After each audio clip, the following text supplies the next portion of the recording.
welcome back to episode 6 of the Big Life podcast. Jordyn, how's living the big life? It's been great. Love living the big life. We had our first guest on. You'll get to hear her in a little bit, Miss Ava Cook, someone who I had the pleasure of sharing the field with and got to look up to. So we're so excited to bring Ava Cook on the podcast today. We will get to her interview in a bit, and trust me, it's a good one that you're going to want to stick around for. Absolutely. Well, before we get too far into it, Jordyn, we have a sponsor for the podcast, so let's hear all about them. And in talking about them, I came up with a little joke for you. Oh God, we're doing jokes now. Well, I mean, if the shoe fits, and that seems to work perfectly with our new sponsor, Ida Sports, who is changing the women's footwear game and the way that we think about cleats. Okay, try me. So what do you call a foot that always loses? Defeated? Get it? Oh, I get it. That was a good one, Sam. But I hate to break it to you, I don't think anyone wants to hear about feet, especially soccer players' feet on this podcast. You know, here's the thing. They don't have to be gross. Isn't that like a rite of passage, though? Maybe it was, but Ida has addressed all these issues and more. And the next generation of players may not have to face all the missteps women have had to suffer for all these years. All right. How? Okay, stay with me here. But Ida's cleats are actually made for a woman's foot, not a man. So these are things like the foot shape for women tend to be a bit more triangular instead of man. And so the cleats are designed for that. Or the arch support are designed to minimize unnecessary foot pain and keep the ankle from collapsing inwards and different things like that. Ida has researched the differences in the feet between men and women, and they're creating cleats to really adapt for these changes. So learn more at idasports.com. We are so thankful for them, and they're really paving the way for the next generation of women. Definitely a step in the right direction. All right, Jordyn. So much has happened in college soccer, in Big Ten soccer, going into this next really critical week that we'll get into. Non-conference is over for us. That's a weird thing to say. We're almost halfway done with the season. I mean, it seriously goes so fast. You blink and we're already heading into conference here. Sunday starts it off. That's crazy. I was in the airport yesterday with our team. We were flying home from Virginia, and I remember all of our freshmen were like, you guys said this went fast, but oh my gosh. And it's just nuts how it goes. It really is. And I mean, you can't emphasize it enough. You always try to prepare the next group coming in, and somehow, like, it never works. You can never prepare yourself for how fast this all goes, truly. 100%. Well, and I feel like with it being one of the last main weeks of non-conference season, there were a lot of upsets for us to talk about this weekend. This is really when teams start making a name for themselves, and a lot of it has happened. So let's talk about it. You know, what was the number one game that stood out to you this weekend that we saw? I mean, for us, we were all looking at that Michigan game, Michigan beating Notre Dame. We played Notre Dame, unfortunately fell to them 2-1. And then to see Michigan pick up the win is, we were surprised, but mixed emotions there for sure. I'm not sure how this will affect our RPI and everything going into season now, because we'll play Michigan. We lost to Notre Dame. So if we beat them, I don't know. It's a whole circle. We're starting the calculus of RPI and seeding. So for those of you, like apparently Jordyn last year, who didn't know what RPI was, sorry for the little dig there, had to go for it. RPI is basically this calculated ranking system, but it's based purely on scores, purely on certain factors, and it's basically this giant algorithm that ranks teams. And it's one of the factors that'll go into NCAA tournament, at-large bid, seeding, and all these things. So clearly you want your RPI as hard as possible, and getting a higher RPI is by beating teams above you, not losing to teams below you, all these different factors. So welcome to the calculus game that is now women's college soccer. Yeah, I get a headache just thinking about it. I leave that to the coaching staff for sure. That's fair. You just show up when you're told to, and that's the end of the deal. Speaking Absolutely. of showing up and showing out, we also have Utah Valley upsets number 19 USC 3-2 off of a hat trick from Faith Weber. So I know I saw this all over. Unreal. Imagine upsetting in a hat trick game like that. That's got to be so cool for her in that moment. I mean, that has to be a highlight reel, right? Like, that's got to be top 5 moments in college soccer. How do you beat that? Absolutely. Absolutely. What else stood out to you this week? Last week we talked about Providence. There is officially no longer a scoreless team, with Rutgers beating them 1-0, scoring the first goal all season on them. So congrats to Rutgers. There we go. More Big Ten love, more Big Ten. And we have St. Mary's also with an upset this week, beating number 15 Washington State. So those rankings come out tomorrow. We record this podcast on Monday, so Tuesday the rankings drop. So it'll be kind of interesting to see how everything's shaken out. Absolutely. It's been a really fun week, I know, for us at Iowa, but let's talk a little bit about your week. Yeah, we have some mixed emotions here. We ended up going and getting the first on the road ACC win in like 20 something years, 30 years maybe, against NC State. So we were down there, we beat them 2-1, and then we came home and we ended up tying Dayton 2-2. Yeah, how's that feel? Kind of the mixed emotions of the weekend. How are you feeling going into Big Tens now and everything? Yeah, I mean, Dayton being the most recent game, I think you still got a little sour taste in your mouth there. Not the result we wanted going into it, but really excited to get back, have a home game against Ohio State. So I have friends on the team, a bunch of friends that go there, show up for the game. It's always my favorite one of the season, kind of no matter what, just the hometown connections there. So I'm really excited for it. I think it will be a good game, and especially at home. There's no place like DeMartin. So speaking of, the one fact that's going around a lot of the Iowa group chats right now is there's 30 unbeaten teams in NCAA Division I. There's 3 perfect teams that have, a perfect record with 0 ties. And there's 27 teams with a couple ties, but unbeaten. And for the first time since 2019, I was one of them. So we're kind of riding a little bit of a high. Thank you. We went on the road against ACC dominant Virginia, got a 0-0 tie. It was a really good game, really fun game to be in. And then we played George Mason on Sunday and took home a 3-0 win. Center back Sam Cary did score. That doesn't happen often. I believe it was my second intentional college goal. So we're riding with it. It's great. We're loving it. What do you mean intentional? I think you know exactly what I mean by intentional. 6 college goal overall. We'll leave it at that. We're going to talk about all things college soccer. We're going to talk more Big Ten, but I don't think we can keep them waiting anymore. Ava Cook took some of her time to spend with us, and we couldn't be more grateful for it. I know we both shared the field with her, and I'm so excited for everyone to listen to our interview with her.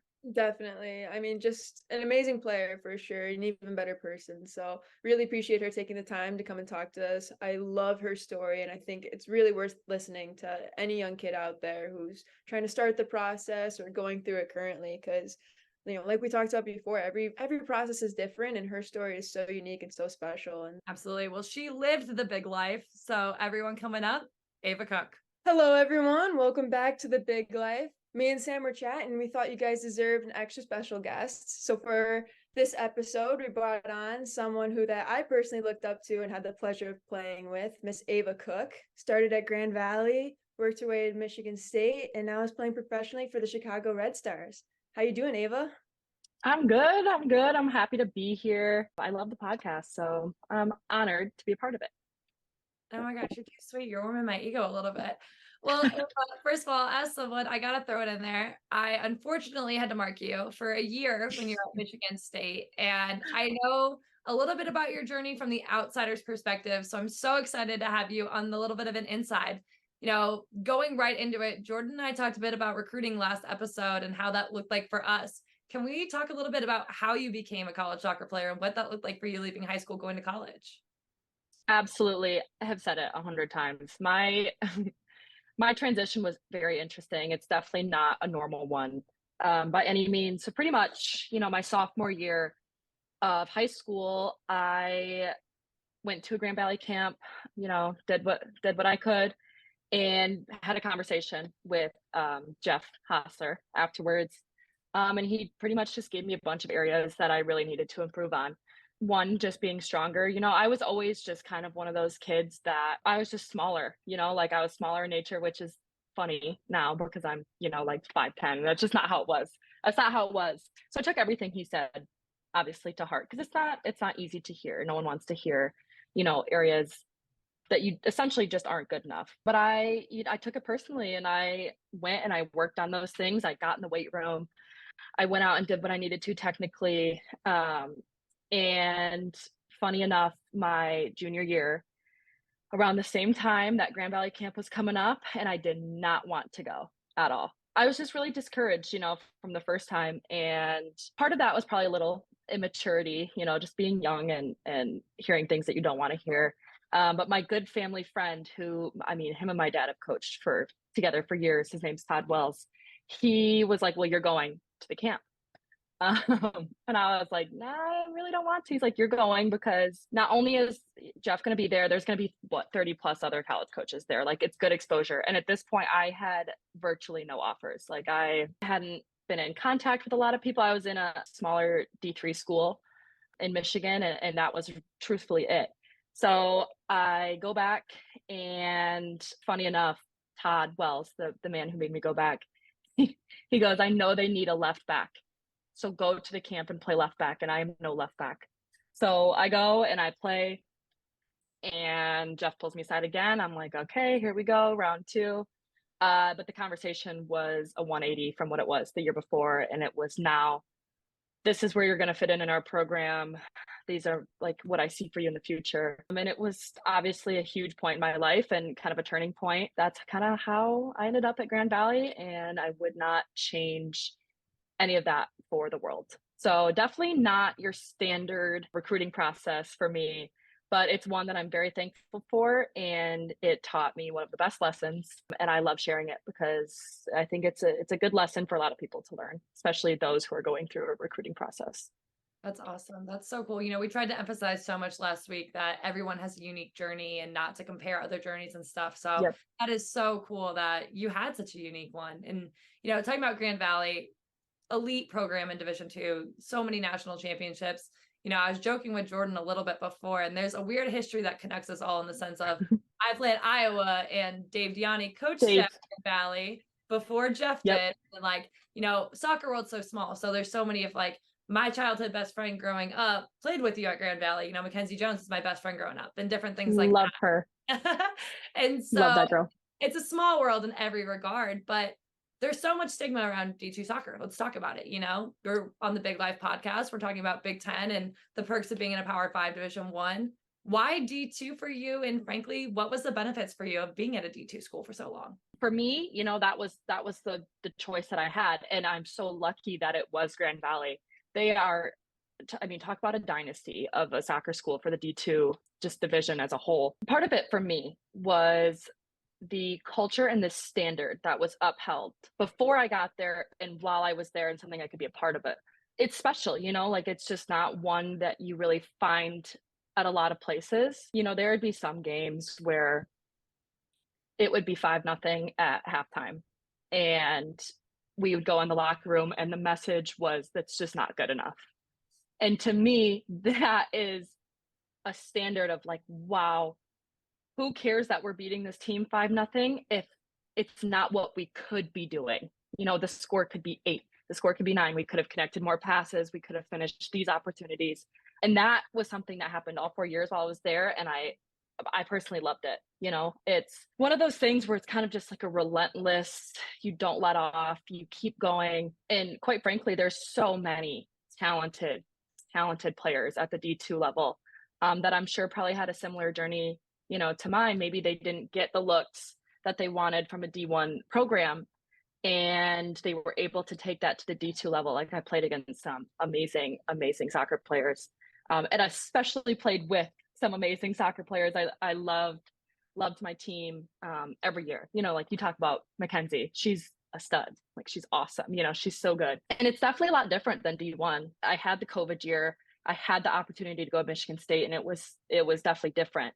But just overall, like, the way that I was able to grow during my time at Grand Valley is something that I'm forever thankful for. Amazing. So you spoke of having that COVID year and having the opportunity to then come to Michigan State. What was that decision like for you? It was, I say this all the time, it was like one of the hardest things I have ever had to do. My timeline at Grand Valley was interesting because, my sophomore year, we had an undefeated season up until the national championship game, where we unfortunately lost to a team, one that we had even beat prior in the regular season, which was a heartbreaker. Following year, junior year, we go back, we make it back to the national championship, same place, same field, so all the emotions. And thankfully this time we were able to get the job done and win. So I had so much excitement for my senior year. We had so many of the same returners, leaders that were going to be there. We had a great class coming in. Like, I was like, we're going back to back. Like, I know for a fact we're going to go back to back. And that's just kind of when everything hit the fan with COVID. You know, I say all of this with a grain of salt. Like, I know that I'm sure COVID impacted other people in different ways. So it was a bummer for me, you know, like we didn't get to play any out of conference games. We didn't have a tournament. And of course, I also got COVID myself. So I missed a game or two, which was even more of a bummer. And it really questioned if I wanted to continue to play. It really made me wonder, like, this sucks. But I really dug deep. You know, I had some some self-talks where I was like, what do you want your future to be? What have you always dreamed? And I've always known, like, I wanted to be a professional soccer player. So then the decision becomes, okay, what's going to put me in the best position to become that professional soccer player? And it's not that staying at Grand Valley wouldn't have allowed me to be where I am today, because who knows, you know, like there's so many good opportunities that come out of it. But I was at a point where I felt like I had done everything that I could have done at Grand Valley. I didn't really see another year to have complete like growth in a way that would prepare me to be a professional soccer player compared to what I've already done. So then it's like, okay, what's the next step? I have this extra year of eligibility. And I was obviously lucky enough to be able to consider Michigan State. And it was a place that was close to home. Still, for me, that's important, was being close to home. I would know the head coach, you know, like he coached me for 4 years. And so now it became this battle of, do I leave everything that I love? I love the people, like they are my very best friends. They are pretty much family. Do I leave all of them? I don't want to betray them in any way. I don't want them to think I am ditching them, you know, for something else. And it was a really big struggle for me. And I think it was kind of one that I struggled silently with for a little bit, because I was afraid to maybe, you know, tell people, hey, I'm kind of thinking about transferring. And as soon as I voiced it to some of my teammates, they were like, you have to do it.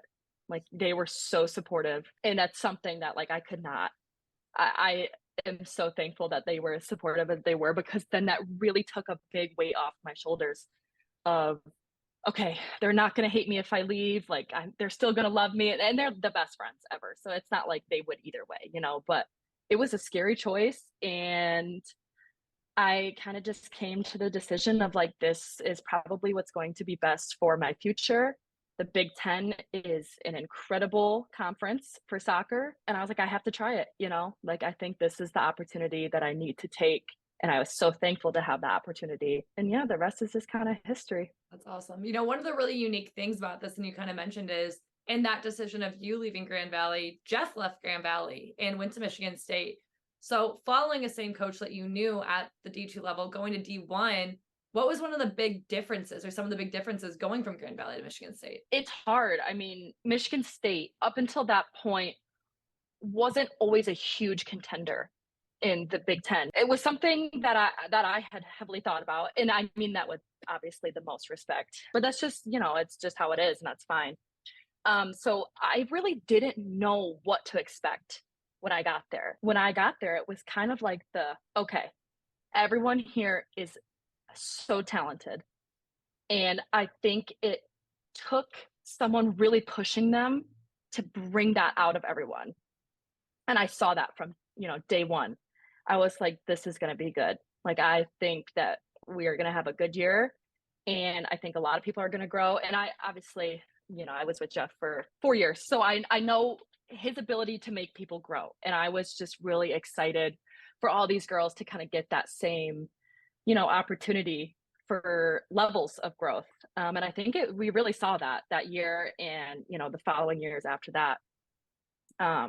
The difference for me, the biggest one that stood out, was the pace of play. I think was just, it's a lot faster, you know. I think there's so many people in the D2 level that are so technical and so skilled.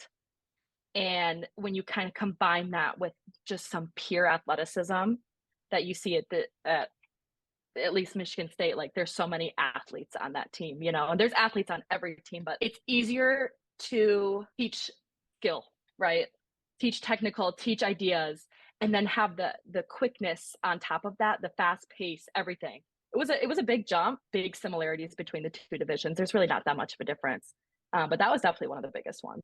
That's awesome. And in your time in the Big Ten, you know, as you referenced, you know, Michigan State wasn't necessarily the school, and you go and you finish fourth in the Big Ten that year. Can you talk a little bit almost about the disappointment of that being the end of the season? You know, Jordan and I were actually just referencing it off camera a little bit about how that happened for both of us, frankly. But Yeah.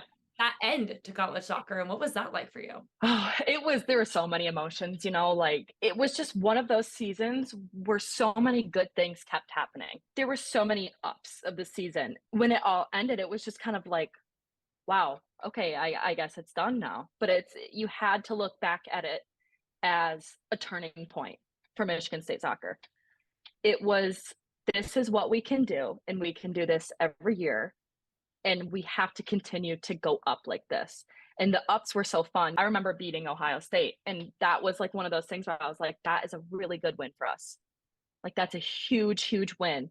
And it was exciting, and it gave, I think, a lot of, you know, like hope for the future and for further games. They can hang. Like there's good teams, and they can do the same thing, and they can do better. They can do, you know, all of that. So it was just kind of weird that it came to an end. It was just kind of like, wow, I guess that's it. You know, I'm sure Jordan remembers we were sitting in the room just kind of watching the selection show, and we would get so excited. Like we'd hear like this team was kind of a sleeper. They haven't really had the most success in the past, but this year they showed out, and we were like, and then it was someone else. So it was just kind of one of those things where like looking back, you can laugh, but in the moment it was just kind of like, wow, that's a tough way to end it. But above all, I know I was so proud of everyone. And I think the feeling was just shared throughout the team of like, we had a great year. We can't hang our heads. It was good, and there's room to grow. Yeah, absolutely.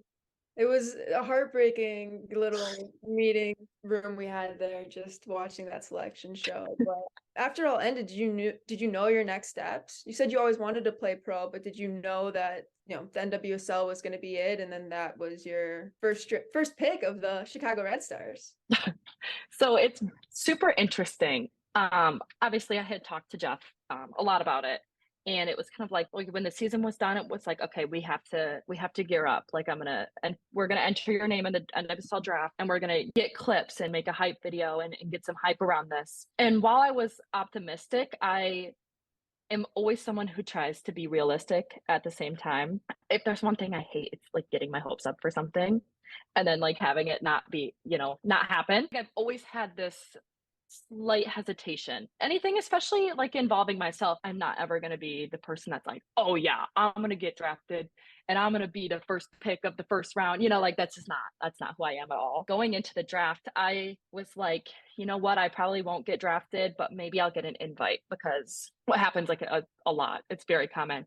You know, you might not get drafted. They only have a certain amount of picks, and there's so many girls. Sometimes you'll get a call, you know, hey, we didn't draft you, but we'd still love to have you at preseason. We'd love to have you come, like, be a discovery player.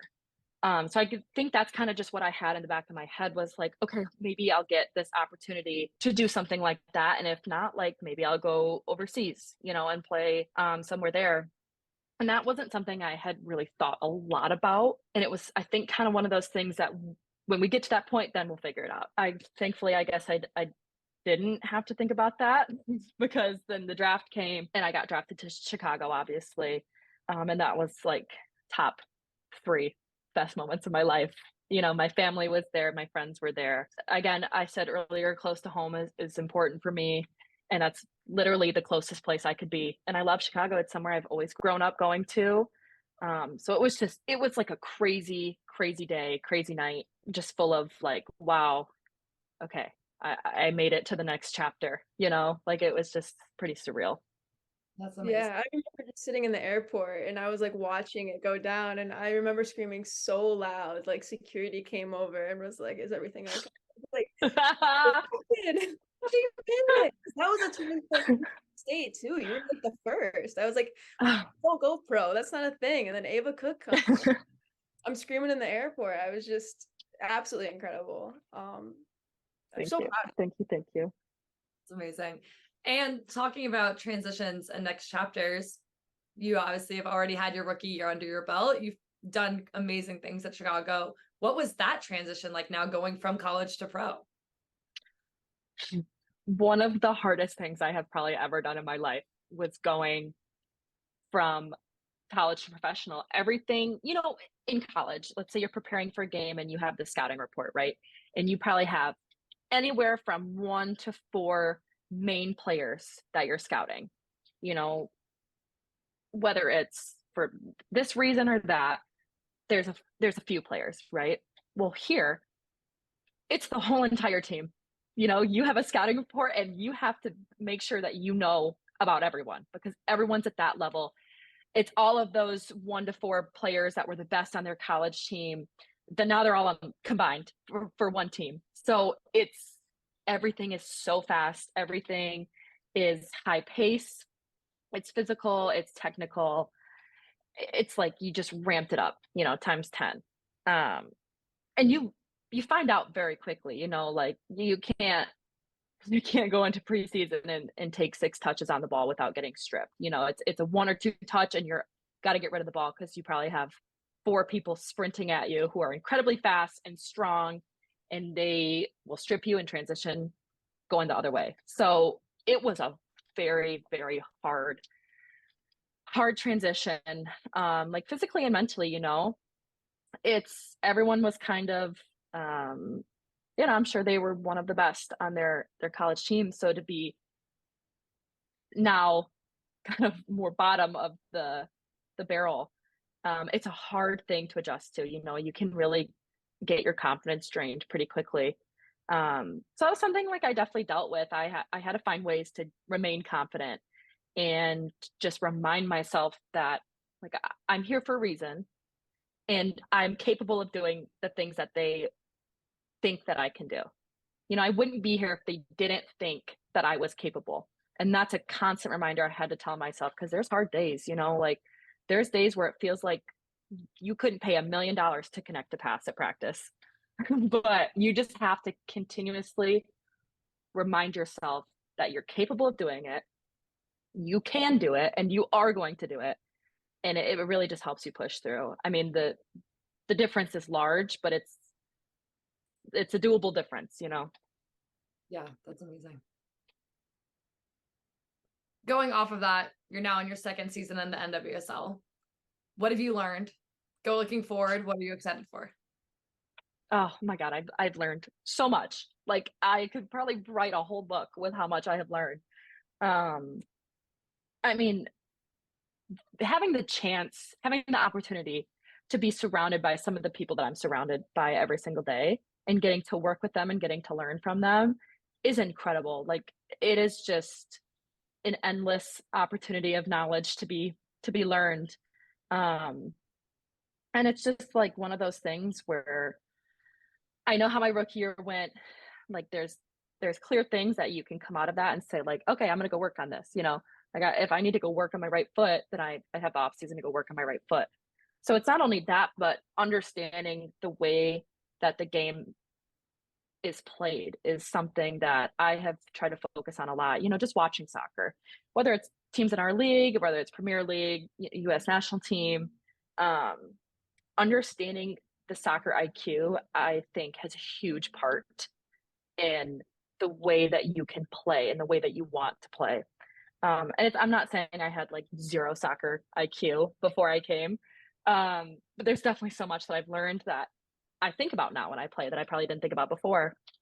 And those make big differences. Like I've noticed they make a big difference when I play. So that's definitely something I'm looking forward to continuing. And, like we're right now, like we're in a point where we are battling for a playoff spot and it's exciting and it's, it gives us really, really something to focus on, just getting results and pushing forward. So there's a lot of excitement. I'm pumped. And I'm just thankful to be here and be a part of it. So. It's amazing. How's Mochi doing with this whole transition? He's doing well. I moved last year. So he was in my place last year. And then we did a big move this year to a new apartment. And he's just freeloading away. He doesn't pay rent. He just eats food all day and sleeps. So he's doing good. He likes it. Chi-town chinchilla. Yep. That's him. We definitely gonna need pictures, that way we can supplement. We gotta have everyone know about the chinchilla, but that is incredible. Oh, absolutely. He's very cute. So I think he gets a lot of attention, and he knows that he gets a lot of attention. So He's the star of the it's a show. good ego boost. He really is, and he knows it, and he acts like it. So That's incredible. Well, we know that you are super busy, so we are going to wrap up with a quick lightning round with Ava Cook. We have a bunch of different wide range of topics. Give us the first impact. We want everyone to know. Okay. perfect. I'm ready. Hype song. What are we going for? Sorry, what was that? One more time. Game hype song. Pre-game hype song, anything Eminem. I love Eminem. I'm a Michigan girl. Of course I love Eminem. Love it. Love it. If you had an actress that would play you in a movie, who would play you? Oh my gosh, an actress.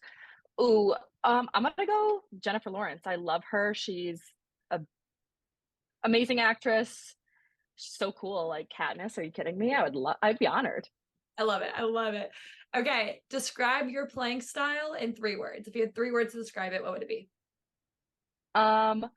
Physical, gritty, and ooh, pretty relentless, I would say.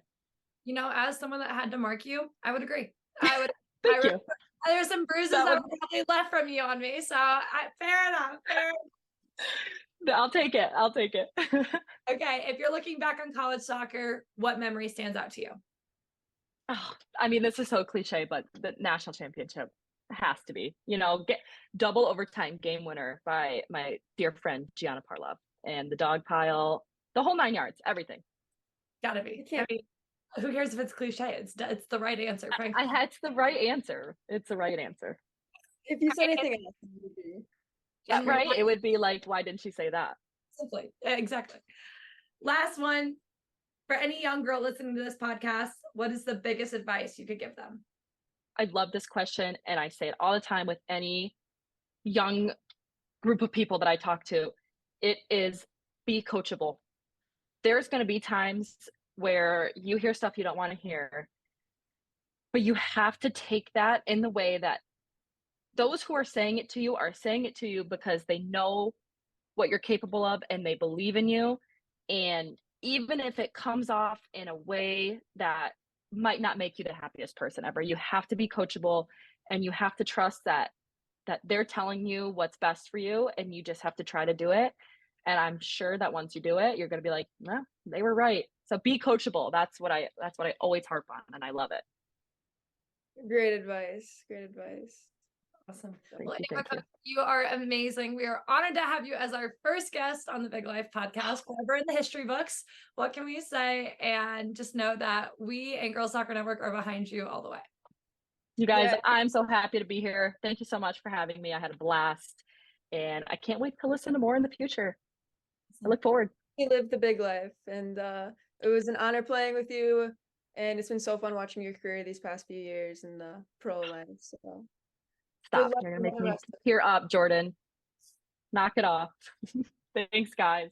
Once again, we just want to say thank you so much for Ava for taking her time and spending it with us. It was definitely a great way for me. I'm a little motivated after hearing all that. So I can't imagine how listeners are feeling. Absolutely. Like I said, such an incredible story, and I'm so happy we got to share it on here. So thanks again, Ava. Forever your #1 fan. Congrats on all the success you've had thus far. So Jordyn, I gotta know. So when you were a freshman and Ava was a 5th year, was there any what Ava get on you for? What was that dynamic like with you and Ava on the same field? Yeah, my first. So okay. So I was coming in, and then you get the kind of Instagram notification. It's like Ava Cook's coming, and you read the little bio, and it's like leading scorer in all of NCAA, like played for Jeff. I'm coming in, new coach. Jeff didn't recruit me, so I'm just like, dang it, like I'm screwed. But then this girl shows up on the first day of practices with like a foldable chair that she puts down on the sidelines because she's not like eligible yet for transfer reasons. So she looks like the most soccer mom girl ever. And I'm just like, what the heck is going on? She shows up, and it was like she immediately kind of took me under her wing, I think. And it was incredible mentorship I had from her. I learned so much being able to share the field with her. I honestly, the biggest thing I remember is just kind of her support, her kind of talking me through it. I was having a hard time adjusting to the life of a college athlete in the Big Ten, and she helped a lot with that transition period and getting me through it. And I just remember kind of being starstruck by her. She talked about her hype video a little bit, and I still have screen recordings on my phone, like a little geek.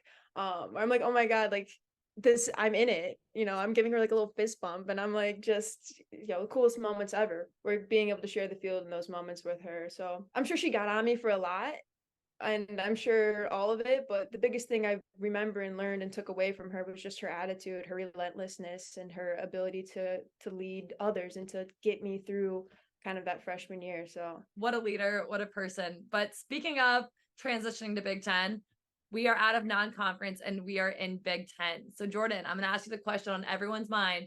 Going into Big Tens, who's looking hot? I hate to say it, and every year, but I mean Penn State, they've had an incredible year thus far, and they're always a team to kind of look out for. 100%. I think the other team I'd add to that list is Nebraska right now. And as much as Iowa and Nebraska is a bit of a rivalry, you got to put respect. Eleanor Dale, we looked it up, has 12 goals already going into non-conference. And last year, the entire season, the leading goal scorer was Ally Schlegel at Penn State with 13 goals. So she's close to already beating that halfway through the season. So that's a team you got to put respect on their offense and their attack. And it'll be interesting to see them as they go throughout the season. Well, like, what a crazy statistic. She has all season to score one more goal and then, tie for what last year was the leading goal scorer for the entire season. So it'll be really interesting to see how she finishes out this year. But I mean, props to her. I think another team that you never can sleep on is Wisconsin. They have some dynamic people in attack. They have that 0-0 tie against North Carolina. A couple other big things happen for them in the non-conference, and definitely a team I think I have an eye out for. We play them in week 2. So yeah, also Northwestern in there as well. They find themselves kind of high up in the rankings normally, and a talented team and program. Again, it will be interesting to see how they finish out this year. I got to ask the question on everyone's mind, Jordyn. Who do you got as a sleeper this year? I mean, I gotta give it to Iowa. I still think you guys are a sleeper. I don't know if anyone really sees it coming, but to be undefeated right now at this point in the season, you got to put some respect behind it. You guys are a dangerous team to play. We're 1-1 right now in our career, my career here thus far. So in the 3 games we've played, this will be the season that kind of determines it. So I'm excited to see what you guys do. Just gotta keep you saying all the good things about Iowa right now. I'm not gonna lie, I'm putting us in the sleeper as well. There was a TV announcer during your game I referenced last week that called us the Sleeping Giants. And we've embraced that. We love that. And I think it's true. We're undefeated for the first time since 2019 going into our real season, into the Big Ten. So we're hungry. We tied Virginia on the road this week. That's no small feat. And 1 goal against us, which gives us a top 5 defense in the country right now. So as a part of that back line, I am living in it, but we also know that non-conference is done. That chapter's closed and a new one starts on Sunday. So Jordyn, what does Sunlight, you said Ohio State, how we feel about that? What are we looking forward to? To the people, I always love playing Ohio State just because I grew up playing with a lot of the girls and know them. So it's always kind of my favorite game of the season, like I said. To have it be our conference opener at Martin, pack the stadium. We have the Red Star Rowdies there going for us. #1 fan group, I think. I gotta talk about them real quick. I'm sorry to jump in. Yeah. You guys have the funniest student section, and I'm sorry to give it credit. There's some student sections I don't like. Like, I don't really let it get to me. There's some things, like either a line's crossed or they're just like obnoxious. I'll give it to you guys. The only thing people say about Iowa is like corn. Like, guys, can we be more creative when we're yelling at Iowa? Like, yeah, we get it. It's corn. We typically have yellow jerseys. We look like corn. We get that way too much. But I will never forget, like, stopping dead in my tracks and laughing so hard at your student. Like, there was one game freshman year. I'll never forget it. They're like screaming at me as I'm taking a throw and asking what my favorite Scooby-Doo movie is. We have a player. We had backlines. We had Hannah, who didn't have an H at the end of her name. But we had Hannah had the H. And Sarah didn't have the H. And the entire game, they're screaming at the two of them about how someone has to give the H to the other one at the end of their name to make both of their names spelled correctly. And I just remember dying laughing. So full respect to your stadium and the people you bring out. Absolutely. I mean, we have to have the #1 student section. Red Star Rowdies They go crazy, they go hard. It's an incredible environment to be a part of.